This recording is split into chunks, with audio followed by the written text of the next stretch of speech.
Hello, I'm Tiffany Cloud. Welcome to The Storm, and thank you for watching today on WYLN 35. Finding a purpose after service, finding a job, a fulfilling career. These are things many veterans, those who served on the front line, struggle to find. The unemployment rate for veterans, especially post 9/11 vets, for example, is higher than the civilian unemployment rate. How can this be? Why are those who sacrificed for us struggling to find career opportunities? How can we better connect employers and those who served? Today, I'm joined by Jean South, a military spouse, former federal agent, and the current president and CEO of an organization called HireServed. She will provide us some insight and, importantly, some answers. Stay tuned. It's coming up on The Storm right after the break.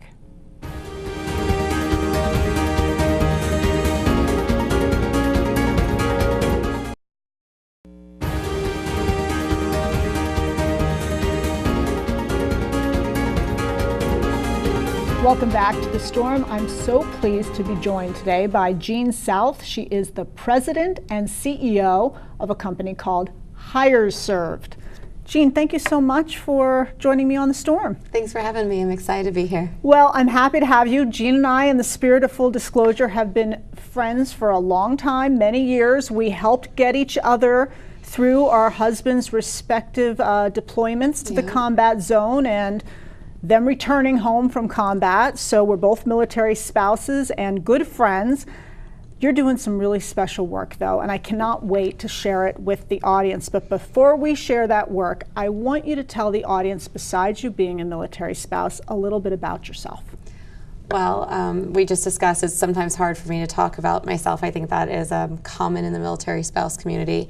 But I did spend 9 years as a federal agent. I spent 9 years in the FBI. I started in Albuquerque, ran a gang task force, which was a blast, but kind of comical since I came from banking, and then right into the gangs. And then I spent 8 years working Russian organized crime out of the Philadelphia field office. Yes. And I would love to be able to ask you about that, but we're not going there today. We're not going to have that conversation today in light of current events. I'm going to stay out of that. Okay. But then I left the Bureau after that 9 years, spent 2 years in leadership and management consulting, working with General Stan McChrystal, who is one of our nation's greatest war heroes and leaders. Had a chance to learn leadership at the foot of really the best leaders our nation has. It was fascinating, and I feel like I learned, years and years worth, probably a doctorate's worth in leadership from that 2 years working with him. And then almost a year ago started HireServed. Well, and what you're doing is phenomenal. I've been watching its progression from the time that you thought of the idea to where you are now, and I think the audience is going to be very excited to hear about this. So why don't you just tell us what HireServed is and what led you to create HireServed? Yeah, so we connect organizations who are looking to hire great service-minded talent with that talent. So we are essentially a headhunter is what most people would consider us. We work with organizations looking to hire military talent, military spouses, former law enforcement officers, firefighters, EMTs, really those who started on the front lines for our nation. And we work with helping reintegrate them back into civilian society by helping connect them with jobs that are excited to hire them.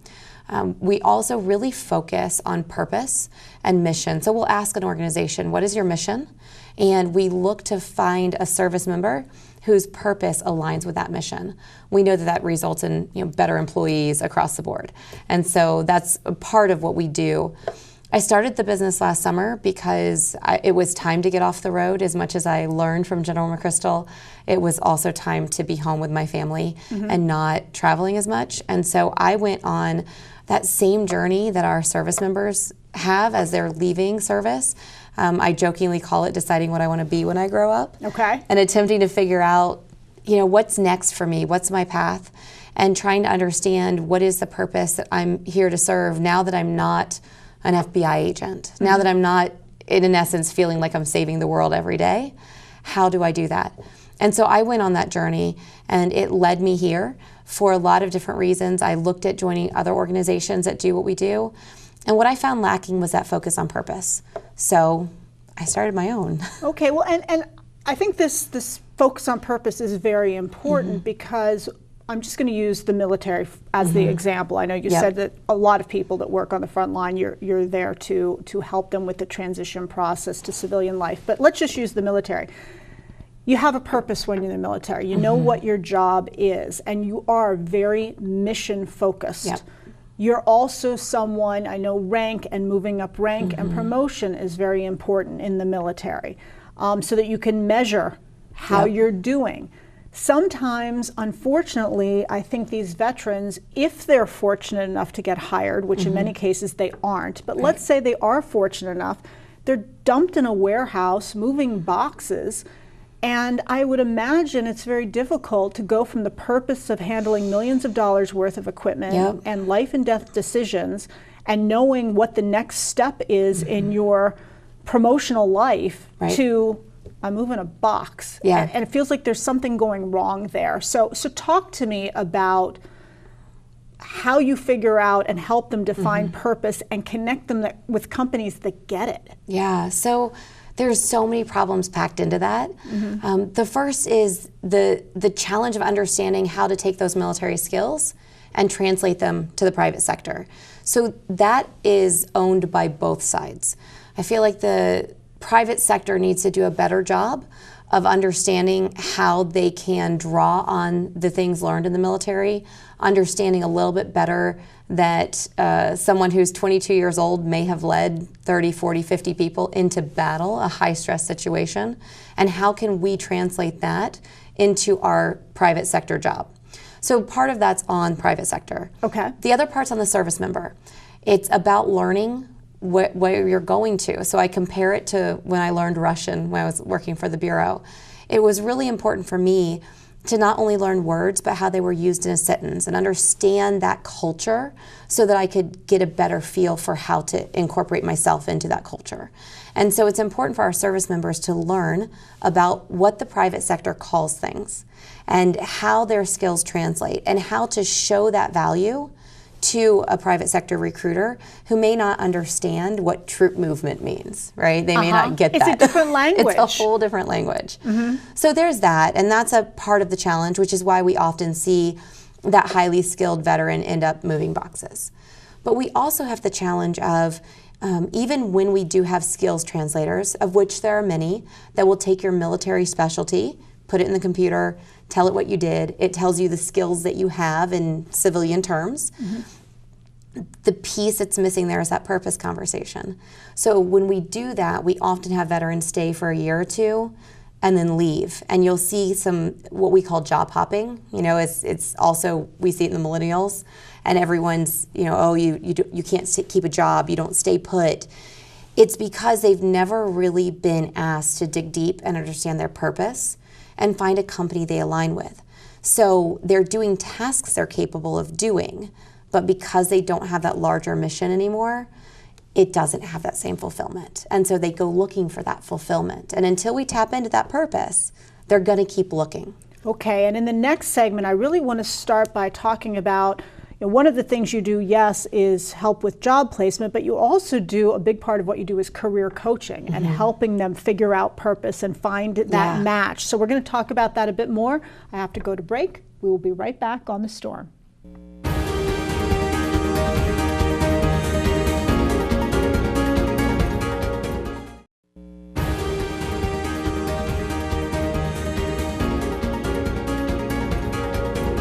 Welcome back to The Storm. I'm joined today by Jean South. She is the president and CEO of HireServed. And just so you know, you can check them out at hireserved.com, and they're all over social media too. Check out HireServed. Okay, so you're connecting those who have served on the front lines with career opportunities. You're helping them find their purpose. I want to talk to you about one of the things that you do with HireServed is you do some career coaching. If you could tell us a bit about that. Yeah, I really struggled the first time we had a veteran approach us and we didn't have a job for them. And I had to turn them away and say no. And then I thought, where do they go? What are they doing after that? And what I found is the system that I created when I was in my self-exploration piece and time was really based on a few principles I think are really important. One is that purpose conversation and understanding your purpose, really rooted in a lot of Simon Sinek's work around Find Your Why. Part of it came from my language learning as an adult, trying to learn a very complicated foreign language. And then I took a piece from the intelligence cycle. The FBI trained me as a human intelligence agent, and there's this cycle by which we learn intelligence and gain information to feed back into the government for obvious purposes. And so I took those three, combined them along with a ton of information that we'd gotten just by studying the scope of the landscape of jobs and getting a job, finding a job. And what I've learned is when people are looking for a job, the easiest thing to do is click apply online. And I always joke that should be served with a side of Prozac, because it's also the fastest way to become completely depressed. You're not getting good feedback. You're going into the middle of some computer system somewhere. Compiled, right. If you don't have the right keywords, you're stuffed. Right. And our veterans don't have the right keywords. And even when the professionals write resumes for them and give them the right keywords, it's still hit or miss. And so what you've got to learn to do is get around that. So what we actually teach people to do is first we start with purpose, and we meet one-on-one and we talk about finding your purpose, and we do a coaching conversation that gets deep. We tend to inform our coachees that if they're not crying by the end, they've probably missed it.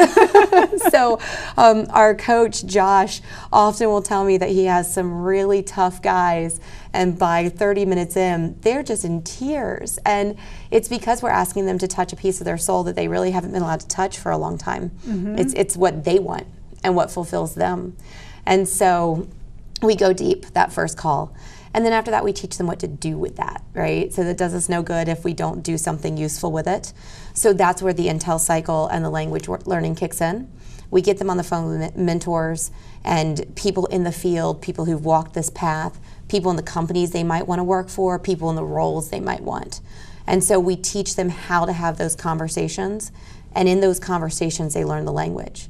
The magic for us there is, instead of networking, which everyone hates, we all say you have to do it and nobody likes it because you feel like you're asking for something and you're going with your hand out. Yeah. And especially those who've served, we're not people who are inclined to put our hands out. That's correct. And so instead of doing that, what we see is it creates advocates. So what starts to happen is as you ask questions and learn, you start to understand the field better. People start to see you in that field, and it sparks their creativity. When it sparks their creativity, they start looking for you without you ever having to ask. They become someone who's helping you search, and they're by your side. The more people you have on your team by your side advocating for you, the more likely you're to find a job. Oh, how interesting. Oh, I love that approach. Well, one of the things you talked about in the first segment, you also talked about part of it is the responsibility of the veteran or the service person. The other part of the responsibility is the employer. And I think there are a lot of good employers out there who want to hire veterans.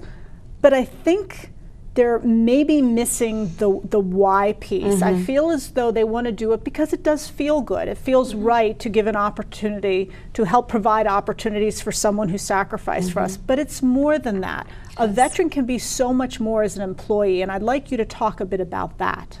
Yeah, so like you said, we have a lot of people who are prompted by patriotism, and that's important. Patriotism doesn't drive the bottom line, and at the end of the day, businesses have to worry about that. And so as much as we all want to feel good, we also need a business outcome. And one of the things I frequently hear is people want a disciplined employee. They want someone who shows up to work, has a great work ethic, who's trustworthy. And those are all great reasons to talk to veterans. But a couple of things that I think people aren't thinking about is around resiliency, around the ability to handle stress. You've got a 22-year-old who's been shot at, thought he was going to die, and had to make some really important decisions really fast. That's a person I want on my side. You've got the ability to handle risk and manage risk very comfortably. So the ability to take as much information as humanly possible and move on it, which creates adaptability. So something really fascinating I learned when working with General McChrystal is that adaptability is really the new efficiency. Where efficiency used to be king, and the faster you could make a widget, the better you were. Okay. The world has moved to a place where if you're making the wrong widget, no matter how fast you're making it, it's the wrong widget. And the right widget changes so frequently that you have to be able to adapt. And so, well, plus, just to interrupt Yeah. you there, I know that also so many companies are leaner than they ever were, that people have to be able to adapt to maybe doing roles they didn't originally expect they would have to do. absolutely, absolutely. Yeah. So, fun fact, I'm going to go a little bit into warfare here. The shape of warfare has changed.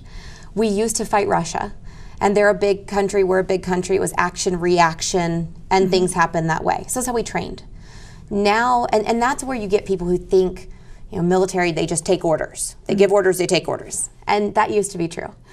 But in this insurgent fight that we've been in now for a very long time, warfare looks different. And it actually requires a very different kind of warrior. So our frontline warriors now make a lot of decisions in the moment that require that adaptability. They make a plan. They may make 5 plans with all the contingencies. And in the moment, when things go sideways, they are required to adapt in order to overcome that circumstance. So you're looking for adaptable employees who can manage risk and handle pressure. This is the talent pool to be going to. Okay, and with that, we are going to take another break. We will be right back on The Storm.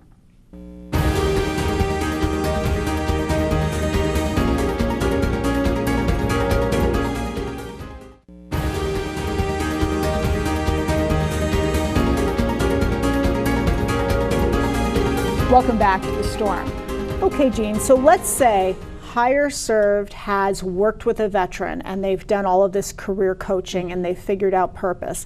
And let's say they've gone through the process of creating the, for lack of a better term, advocate network who are really helping these people find connections in the business world. Ultimately, the goal is to get a job in a fulfilling company. That's the goal. What kind of companies, though, do you want to reach out to HireServed to work with you? So we're really targeting those growing companies, maybe 250 to 1,500 employees in that space where you've got an HR department, but they're probably overworked and they're not ready to take on the initiative of learning about the veteran community and understanding how to reach into the veteran community, where we would be a perfect extension of that organization. We act as an outsourced recruiter. We are exactly that, an extension. So we work with HR departments, we work with your current recruiter, and just extend your abilities into the veteran space. So that's, we're looking for people who are saying, we want to do this, but our current infrastructure doesn't allow it. And the way we work is you can work with us for a short time, and then when you're done, you don't have a full-time employee who you've hired and who's been schooled up and now is on your payroll. You have a contract with us for the amount of time you need us. And in addition to helping them find the right kind of employees, I'm assuming you also give a lot of these companies some guidance as to how to work well with veterans to make sure they have retention, because sometimes issues are unique. Maybe it's a veteran who's home from combat and they may be struggling with PTSD, for example. Just as an example. Is that something that you talk to employers also about? Yeah, so we address that a couple ways. First of all, the retention challenge we address on the front end by understanding that organization's mission and matching it to that employee's purpose. So we have had situations where we had a candidate who was a perfect match, but their purpose wasn't a match. We don't put that candidate into that organization. All right. They could have done the job, they would have left. So we start there. We want instead the story where we had an Army veteran who had to retire medically, only ever wanted to be a soldier, and we were able to put him in an organization supporting mission critical objectives on an Army base, right? That was perfect for everybody. Yeah. We want that. In addition, when organizations struggle, PTSD is not as big, as bad as people think it is. Right. A lot of people are pretty concerned about that. But should that be a challenge, we have excellent resources we can reach into nationwide who are able to help provide coaching, information, training, as well as our network. Obviously, we're always there to help if there's questions. Okay, excellent. So I'm curious, because you're just such an accomplished person, such a busy person. What's next for you? Where do you want to take HireServed next? So we've just announced this change from only working with veterans and military spouses to really reaching into the entire frontline community, law enforcement, firefighters, EMTs, those who are taking care of us while we sleep at night. Okay. So that's our first frontier, is to really reach into those communities and figure out how to connect employers to those service-minded candidates. Because it's a similar dynamic in many ways. It is, and I sat with a fire chief the other day, and my heart broke as I heard the stories of firefighters injured while fighting fires and saving lives, who no longer can do what they always wanted to do, and they're now stuck in jobs that are absolutely not related to their purpose, and they're just trying to make ends meet for their family, and that breaks my heart. It's not acceptable to me as an outcome for our nation and for those heroes. And so that's our big mission right now, is to change the lives of service members and their families by connecting them with employers. And now that extends into that entire first responder community. Former FBI agents like myself, I spent a week last week with agents who are talking about they don't know what they'll do when they leave the Bureau and how they will support their families. That's not acceptable. So that's where we're going now, and that's the problem we start solving from here. Well, I'll tell you, I have a lot of faith knowing that there are amazing people like you out there creating organizations like this, trying to give back to those who have given so much to us. I thank you for it. I can't thank you enough for your friendship over the years. You've kept me sane on many late nights, and I wish you the best of luck. I hope you all check out HireServed, whether you're a veteran, a first responder, a military family member, or an employer. Please check them out. And remember, folks, when you look around and don't like what you see, don't complain about it. You can do something about it. I thank you for watching.